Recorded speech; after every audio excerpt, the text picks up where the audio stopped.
Sensei Alex Kakuyo, North American contributor for Buddhist Global. Thanks for joining me for this episode of The Ordinary Buddhist. The title of today's Dharma talk is Digging for Buddha Nature. Before we get into that, please subscribe and hit the notification bell. That way you'll be notified when I post talks in the future. If you wouldn't mind hitting the like button, that'd be great too.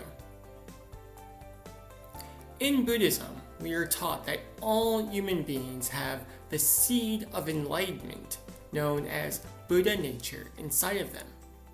Sometimes this is referred to as the teaching of basic goodness, meaning that no matter who we are or where we come from, all of us at our core are good, decent people who want the best both for ourselves and for our communities. Of course, this begs the question, if everyone is so good, if we are naturally possessing the seed of enlightenment within us, why do people do terrible things? Why are there wars? Why is there poverty? Why do we struggle so much to be good if we're already good?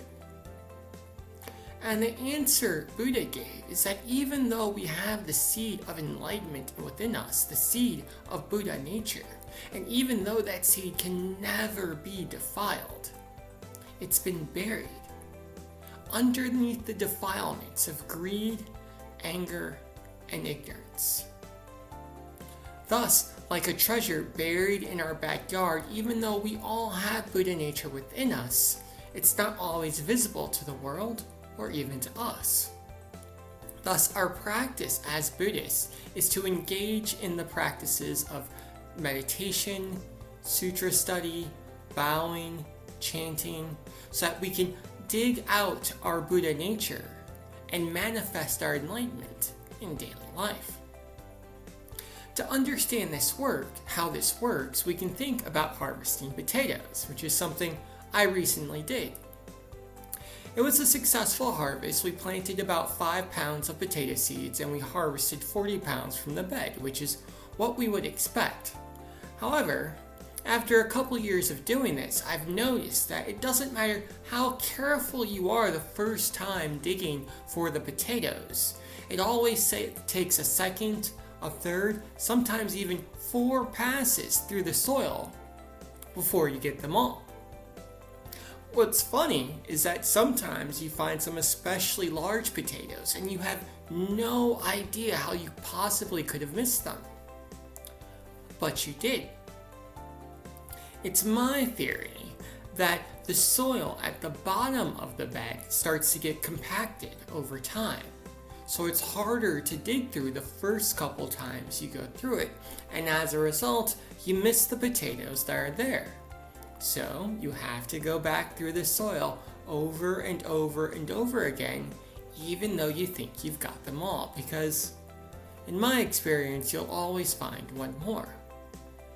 This is true when harvesting potatoes, but it's also true when it's uncovering our Buddha nature.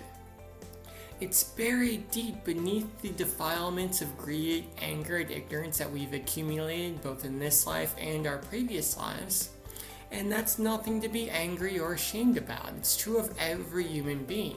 It's simply something we need to be aware of and be willing to work through. And as we dig through the soil of our defilements and with our chanting, our meditation, our sutra study, sometimes we can wonder, why haven't I got to the bottom yet?